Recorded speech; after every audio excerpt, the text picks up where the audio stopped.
नमस्कार.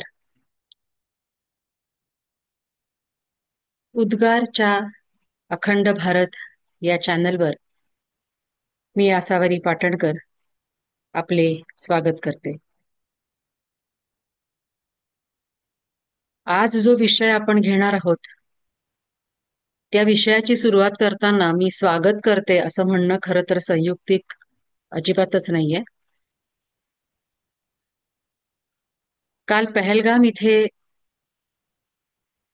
हिंदूंचा जो संहार करण्यात आला त्या बाबतीत हा व्हिडिओ मी करते आहे. उद्गार ट्रस्टचे उपसंचालक सुजितदादा भोगले यांनी लिहिलेला लेख आहे, ज्याचं अभिवाचन मी करणार आहे.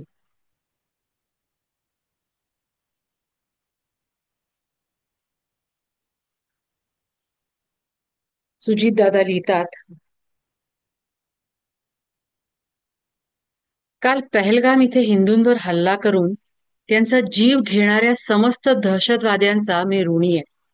माझ्या कातड्याचे जोडे जरी करून तुमच्या पायात घातले ना, तरी हे ऋण फिटणार नाही. आम्हा हिंदूंना सद्गुण विकृतीचा, नेभळटपणाचा आणि आपला भेकडपणा लपवण्यासाठी शब्दांचे इमले बांधण्याचा प्रचंड सोस असतो. आम्हा बहुसंख्य हिंदूंची मानसिकता ही हिरो वर्शिप करणारी, म्हणजेच अवतारवादाला प्रमाण मानणारी असते.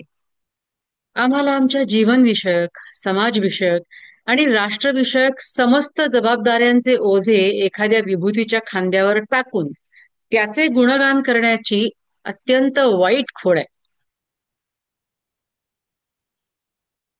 ज्याचे असे लायकीपेक्षा जास्त गुणगान होते तो बिचारा स्वतःच्या प्रतिमेत बद्ध होऊन आमची धुणीभांडी करायला बाध्यच होऊन जातो. बरं, तो तसा झाला नाही तरी आम्हाला फरक पडतच नाही, कारण आपण आपले ओझे त्याच्या खांद्यावर टाकलंच आहे आणि आता तो त्याचे वहन करेल, म्हणून आम्ही तो विषय सोडून देतो. ही दुर्बलता, आमची ही दुर्बलता आमचे नेते एकदम बरोबर हेरतात आणि आमची मेंढरं त्याच्या पाठीमागे चालू लागतात. मला इस्लामच्या तत्वज्ञानातील एक गोष्ट खूप आवडते. ईश्वर आणि प्रेषित यांना तुम्ही जरी प्रमाण मानले तरी स्वतः कार्यप्रवण असणे आणि प्रेषिताने दिलेले स्वप्न पूर्ण करणे हे आपले कर्तव्य आहे, म्हणून तुम्ही जीवन व्यतीत करता. आमच्याकडे सुद्धा छत्रपती शिवाजी महाराजांनी सांगितलं होतं, सप्तसिंधू मुक्त करा, हिंदूंची देवळं मुक्त करा, पण आम्ही कुठं ऐकतो? आमचे आधुनिक प्रेषित सांगतात, प्रत्येक मशिदीत मंदिराचे अवशेष शोधू नका, आणि आम्ही नंदी बैलासारखे गुबू गुबू मान हलवतो. कारण शिवाजी महाराज आज हयात नाहीत आणि आता आमची ओझी वाहण्याचं घाऊक कंत्राट आम्ही आमच्या आधुनिक प्रेषितांना ऑलरेडी दिलेलं आहे. मग ते काहीही बोलले, त्यांनी काहीही केले तरी आम्ही त्याला विरोध करणार नाही, कारण विरोध केला तर आम्हाला योग्य कृती करावी लागणार आणि आमच्या आळशी स्वभावाला काही ते रुचत नाही. त्यापेक्षा कृती करणाऱ्याची, म्हणजे त्यांची लायकी काढली, आधुनिक प्रेषितांच्या स्तुतीपर कवन रचली की आमची जबाबदारी संपली, आणि हीच आमची भूमिका असते. आपल्यात किती मूलभूत फरक आहे ना. म्हणूनच तर दहशतवाद्यांनो, मी तुमचा ऋणी आहे आणि ते का आहे हे पण मी तुम्हाला सांगतो.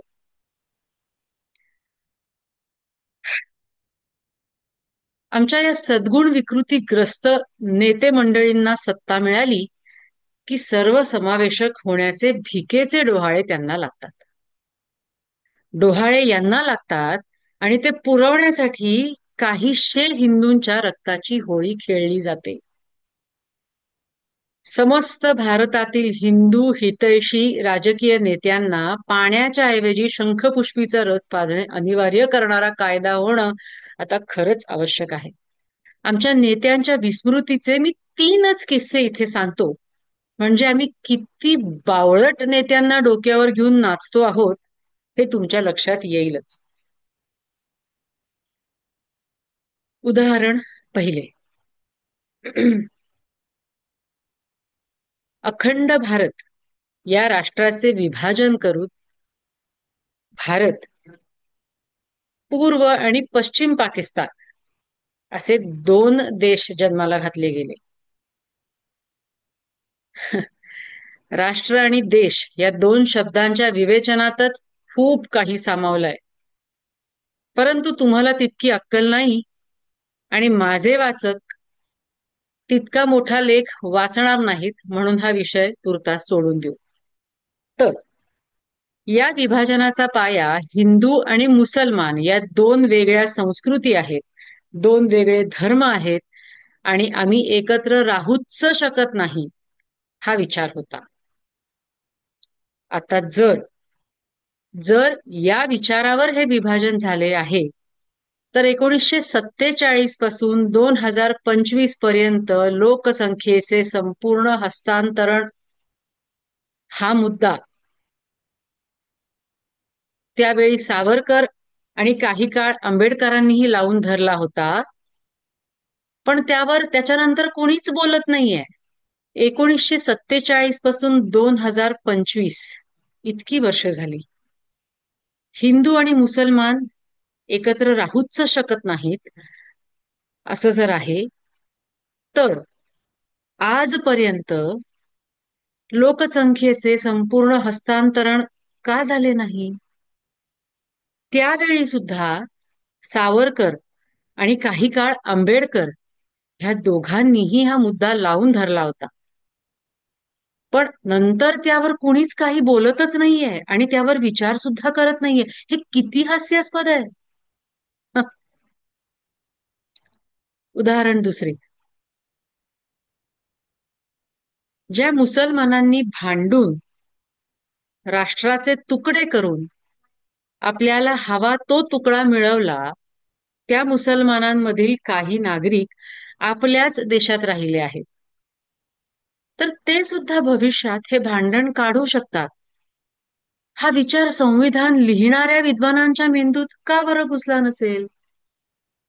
आपल्या संविधानाने मुसलमानांना अल्पसंख्याक या गोंडस नावाखाली जे अधिकार दिले आहेत, जी कवच कुंडले दिली आहेत, जगाच्या पाठीवर आणि जगाच्या गेल्या 10,000 वर्षांच्या इतिहासात एका तरी राजवटीत अशा तऱ्हेने दिली गेली असल्याचं मला कुणीही दाखवून द्यावं.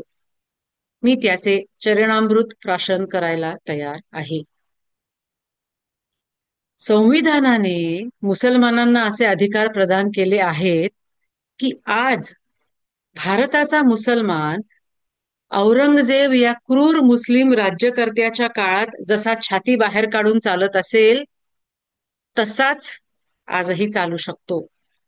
ज्या महानुभावांनी हे अधिकार त्यांना दिले, त्यांचे गेले 75 वर्षात इतके अफाट उदात्तीकरण केले गेलं आहे की त्यांच्या या चुकांवर प्रश्न विचारणे हेच महापातक होऊन बसलंय. संविधानाने मुसलमानांना दिलेली कवच कुंडले आणि त्यामुळे मुसलमानांनी गेल्या 75 वर्षात काढलेल्या नख्या, उघड उघड गजवाय हिंदच्या घोषणा याबद्दल एकही राज्यकर्ता भाष्यच करत नाही. त्यावर उपाययोजना हा तर खूप खूप खूप दूरचा शब्द आहे. उदाहरण तिसरे. विभाजन करूनही मुसलमानांमधील काही मंडळी भारतात राहिली. संविधानाने सुद्धा त्यांना अमर्याद अधिकार दिले, इथपर्यंत ठीक होते. परंतु गेली 75 वर्ष राजकारणी मंडळींनी यांचे जे भिकार लाड केले आहेत, त्याला खरंच तोड नाही. तू मुसलमानांचे जास्त लांगुल चालन करतोस का मी जास्त लांगुल चालन करतो, अशी आमच्या देशात राजकारणी मंडळींची स्पर्धाच सुरू आहे. या स्पर्धेवर राष्ट्रीय स्वयंसेवक संघ आणि भारतीय जनता पार्टी यांनी अफाट टीका करत करत या देशाची सत्ता मिळवली आणि आता काँग्रेस पक्षा आणि आता काँग्रेस पक्षाने देखील चकित होऊन तोंडात बोट घालून बघावं असं मुस्लिमांचं लांगुलचालन भाजपा आणि राष्ट्रीय स्वयंसेवक संघ या दोघांनीही सुरू केलं आहे. यातून आमचे नेते किती बावळट आणि किती मूर्ख असतील याची तुम्हाला कल्पना आलीच असेल. हं. आता मी तुमचा ऋणी का आहे हे तुम्हाला सांगतो. आमच्याकडे एक शेलार मामा होते. त्यांनी आमच्या मावळ्यांना सांगितलं की मी तुमचे परतीचे दोर कापले आहेत. त्यामुळे आता लढणं किंवा मरणं हे दोनच पर्याय मावळ्यांच्या पुढे उरलेत. परिणामी मावळे लढले आणि जिंकले. तुम्ही काल जे हत्याकांड केलं आणि विशेष म्हणजे हत्याकांड करताना हिंदू आहात का हे विचारलं, कपडे काढून त्याची खातरजमा करून घेतली आणि मग गोळ्या घातल्या, यामुळे तर माझा ऊर भरून आलाय. आता आमच्या मोहन भागवतांना एक डीएनए बोलण्याची तुम्ही सोयच ठेवली नाही. आता आमच्या राजनाथ सिंहांना, नितीन गडकरींना शिवाजी महाराजांच्या सैन्यातील मुस्लिम सैनिक शोधण्याची सोय तुम्ही ठेवली नाहीत. आता आमच्या नरेंद्र मोदींना तुम्ही सौगात ए मोदी वाटण्याची सोय ठेवली नाही. आता आमच्या गृहमंत्र्यांना मुलाच्या हट्टासाठी पाकिस्तानची क्रिकेट खेळण्याची सोय तुम्ही ठेवली नाही. आता आमच्या मुख्यमंत्र्यांना मदरशांचे अनुदान 10 पट करण्याची सोय तुम्ही ठेवली नाही. आता आमच्या गृहमंत्र्यांना पोलिसांना मार खा पण प्रतिकार करू नका हे आदेश देण्याची सोय तुम्ही ठेवली नाही. आता आमच्या अजित पवारांना, अर्थात त्यांचा आत्मा जिवंत असेल तर, तुमच्याकडे कोणी डोळे वटारून सुद्धा बघितलं तर मी त्याला सोडणार नाही हे बोलण्याची तुम्ही सोयच ठेवली नाही. आता आमच्या सोशल साईट्सवरील भाजपा आणि संघाच्या मानसिक गुलाम लोकांना मास्टर स्ट्रोक शोधण्याची सोय तुम्ही ठेवली नाहीत. आमच्या देशातील पुरोगामी काँग्रेसी नेते, घराणेशाहीवाले नेते, मीडिया, पत्रकार आणि विचारवंत हे मनाने मुसलमान असल्याने त्यांना तुमचे तुष्टीकरण आणि कौतुक करण्यात कधीच काहीही समस्या येणार नाही. या देशातील नेभळट कायदे आणि नपुंसक गृह खाते कितीही खोट्या बातम्या मीडियाने छापल्या तरी यावर कायदेशीर कारवाई करणार नाही. त्यामुळे आता खोट्या अफवा पसरवून तुम्हाला अजूनही डझनभर नागपूर आणि नाशिक घडवायला अडचण येणार नाही. त्यामुळे तीही चिंता नसावी. यदा कदाचित आमच्या नेत्यांचा पुरुषार्थ जागा झाला आणि त्यांनी मुस्लिमांचे भिकार लाड बंद करण्याचा निर्णय जरी घेण्याचं धाडस दाखवलं तरी त्या मरण पावलेल्या 27, 30, 50 जे कोणी असतील त्यांचे प्राण व्यर्थ गेले नाहीत असं समजता येईल. ह्या घटनेमुळे भारतातील हिंदूंना मात्र एक मोठा संदेश तुम्ही दिलाय. जातीभेद, प्रांतभेद, भाषाभेद करून तुम्हाला विभाजित करणारी प्रत्येक व्यक्ती ही राष्ट्रद्रोही, धर्मद्रोही आहे. तुम्ही हिंदू म्हणून राहाल तर तुम्ही जीवित राहण्याची थोडीशी शक्यता आहे. या देशातील कायदे, संविधान, राजकीय नेते, पोलीस आणि सैन्य यापैकी कुणीही तुमचे रक्षण करू शकत नाही.